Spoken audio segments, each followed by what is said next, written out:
शाम का समय था। सूरज धीरे धीरे समंदर के पीछे छुप रहा था और आसमान में लाल और नारंगी रंग की लकीरें फैल रही थीं। 4 दोस्त आर्यन, विक्रम, रिया और सिया समंदर किनारे पहुंचे।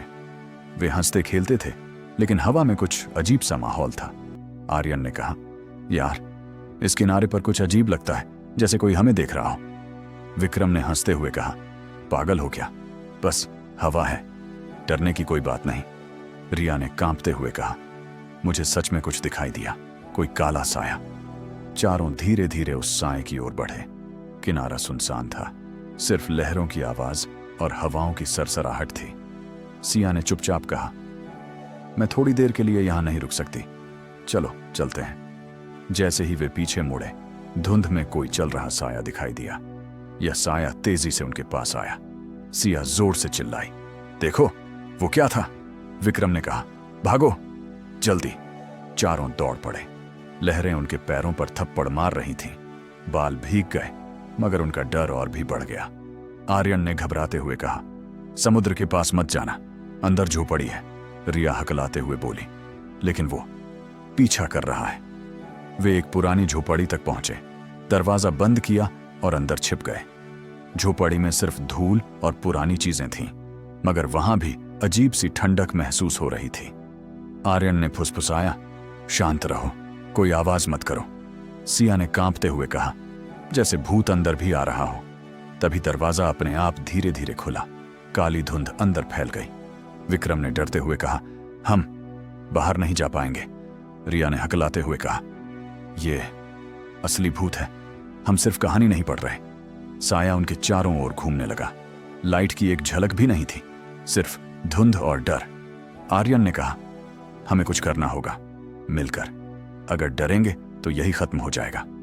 चारों ने हाथ पकड़कर एक दूसरे को हिम्मत दी। रिया ने धीरे से कहा, हमें बाहर जाना होगा, चाहे कुछ भी हो। सिया ने धीरे धीरे दरवाजा खोला और धुंध में कदम रखा। जैसे ही वे बाहर आए, उन्हें समुद्र की लहरें तेज लगीं। साया अचानक गायब हो गया। चारों ने सांस ली और पीछे मुड़े, लेकिन धुंध अब भी पास पास थी। आर्यन ने कहा, लगता है ये जगह हमें जाने नहीं दे रही। तभी रिया ने देखा, धुंध में सुनहरी रोशनी जैसी कुछ चमक रही थी। देखो, कुछ है वहां, उसने चीखते हुए कहा। चारों धीरे धीरे रोशनी की ओर बढ़े। वहां उन्होंने देखा एक पुराना खजाना और उसके पास बहुत सारी सोने की छड़ें। लेकिन खुश होने से पहले धुंध फिर से घिरी और साया उनके चारों ओर आया।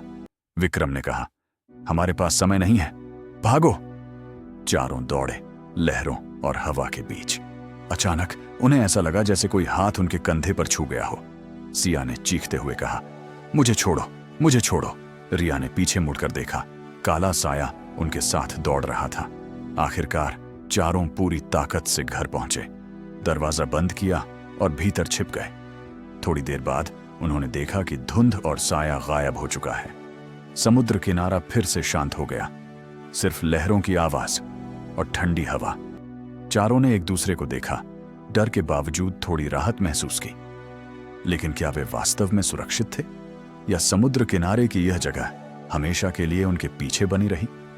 उसी रात जब चारों सो रहे थे, आर्यन की नींद खुली और उसने देखा कमरे की खिड़की से वही काला साया बाहर खड़ा था और उसकी आंखें चमक रही थीं। चारों ने डर के मारे आंखें बंद कर लीं, मगर दिल की धड़कनें तेज हो रही थीं। अगले दिन वे समुद्र किनारे वापस गए। वहां कुछ भी नहीं था, सिर्फ सुनसान किनारा और ठंडी हवा।